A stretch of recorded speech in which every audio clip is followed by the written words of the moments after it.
ახლა რა მოწყობილობითაც არ უნდა მიყურებდეთ ცნობისთვის მისი ეგრეთ წოდებული ტვინი აზროვნებს ცოცხალი და მკვდარი ნარუტოების დახმარებით. მეტსახელად მოდით ცოცხალ ნარუტოს ერთიანი დავარქვათ, ხოლო მკვდარს 0. მოცემულ მომენტში გაუსადლისი სიცხის გამო მე მხოლოდ ტრუსები მაცვია. იმიტომ გითხარი რომ იმედი მაქვს შენი მიტევების. ასევე იმისთვის რომ ვიდეოს ყურების განმავლობაში გაითვალისწინო. კაი ჩემო ძმა, აუცილებლად აწი გავითვალისწინო. ახლა კი დაუბრუნდეთ ჩვენ თავარ თემას. ეს ცოცხალი და მკვდარი ნარუტოები ძალიან სწრაფად გადაადგილდებიან რა და მორზეს ანბანივით არიან. მორზეს ანბანი ვინც არის ის აი ასეთია. და აქ ყველა ასოსა და რიცხვის წარმოდგენა შეგიძლია მხოლოდ წერტილებითა და ხაზებით. როდესაც მაგალითად 5 ცოცხალი და 1 მკვდარი ნარუტო მივა სენკუსთან, ანუ მეტსახელად პროცესორთან, იგი მიიღებს ამ მასალას, რაღაც გამოთვლებს ჩაუტარებს და ამის შემდეგ რაღაც ბრძანებას გასცემს. მოდი ვისაუბროთ ასეთ სიტუაციაზე. თქვათ აქ ხატია მიდორია, ხო? და ახლა იგი ბაკუგოთი შეიცვალა. რა გვჭირდება იმისთვის რომ გავიგოთ თუ რა მოხდა ამ დროს სენკუსთან? ალბათ ცოტა ინტერესი, ხო? მე მგონი ინტერესი უნდა, ხო უნდა? კი უნდა. ნამდვილად უნდა. სინამდვილეში იმისთვის რომ შენ ეგ ცვლილება დაგენახა, მკვდარი და ცოცხალი ნარუტოების საჭირო დოზა მიუვიდა სენკუს. და მან გაიაზრა და გადასცა ეკრანს რომ ახლა ამ ადგილას მიდორიას მაგივრად ბაკუგო უნდა გამოჩენილიყო. იმისთვის რომ დაახლოებით წარმოგადგენინო თუ რამდენად ჩქარა ხდება ეს ყველაფერი, ასეთ რაღაცას გეტყვი რომ უმეტესობა პროცესორებისა, ანუ სენკუებისა, წამში აკეთებს 2 მილიარდ შედარებას. ანუ 4 მილიარდ ნარუტოს ადარებს ერთმანეთს.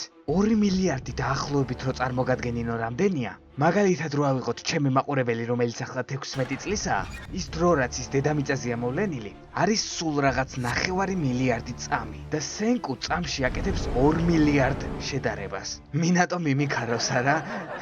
ხო.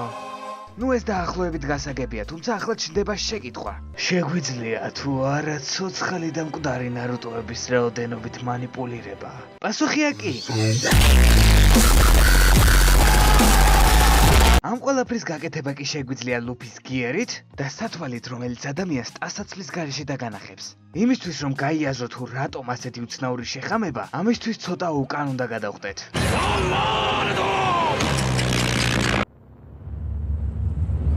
ჯერ კიდევ იმ დროს, როცა პირველი კომპიუტერი შექმნეს, მაშინ დაწერილი კოდი როგორც ასეთი გამოიყურებოდა ასე. კოდს კი უძახი თავად ნარუტოების განლაგებას. იმდროინდელი კოდი შედგებოდა პირდაპირ ცოცხალი და მკვდარი ნარუტოებისგან, ანუ ნოლებისგან და ერთებისგან. მოდი ასეთ კოდს დავარქვათ ჩვეულებრივი ლუფი. მერე დადგნენ ჭეშმარიტი ანიმეშნიკები და შეეცადნენ გაემარტივებინათ კოდის წერა. რადგან როგორც ხვდები, ათასობით ნარუტოს მუდამ თავში ქონა, არც ისე მარტივია. და ხშირად დაუშვებს შეცდომებს, რომელთა გამოსწორებაც არც ისე მარტივი იქნება. გადაწყვიტეს, რომ კოდის წერა მაქსიმალურად დაემსგავსებინათ ადამიანთა შორის კომუნიკაციას, ანუ დაეწერათ ასოებით. მაგრამ რანაირად? სენკუს ხომ მხოლოდ მკვდარი და ცოცხალი ნარუტოების კითხვა შეუძლია. სწორედ აქ შემოვიდა სათვალე, რომელიც ტიტულ ადამიანებს განახებს. მას კომპიუტერულ სამყაროში კომპილატორს ეძახიან. მისი გაკეთების შემდეგ სენკუ კოდს ისე ხედავს, თითქოს ის მხოლოდ ნარუტოებითაა შექმნილი. ამიტომაც შესაძლებელი გახდა კოდის წერა მაქსიმალურად დამსგავსებოდა ადამიანის ენას. ანუ ნელ-ნელა ლუფი მგიერები აიმატა. გაჩნდა მრავალი პროგრამული ენა, ანუ ბევრი ლუფი, რომლებსაც სხვადასხვა გიერი აქვთ.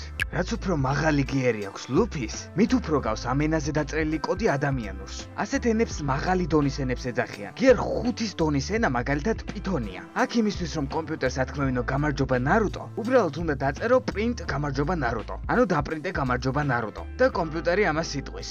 შემდეგ კიდე შეგიძლია დაცინო რა გათქმევინეო. ბოდიში, იმედია დრო ტყუილად არ დაგაკარგინე, არ მგონი ამ ვიდეოთი რამე გაგიგო, თუმცა ვფიქრობ კარგად წარმოადგინე ჩემი ედიტინგის დიდკუნთებიანი უნარები. თქვენთან იყო სკაუტგიო. შენ ხარ ყვავილი ვიცი და როცა შენთან ერთად ვარ, მართლა არ ვიცი რა გითხრა, baby you.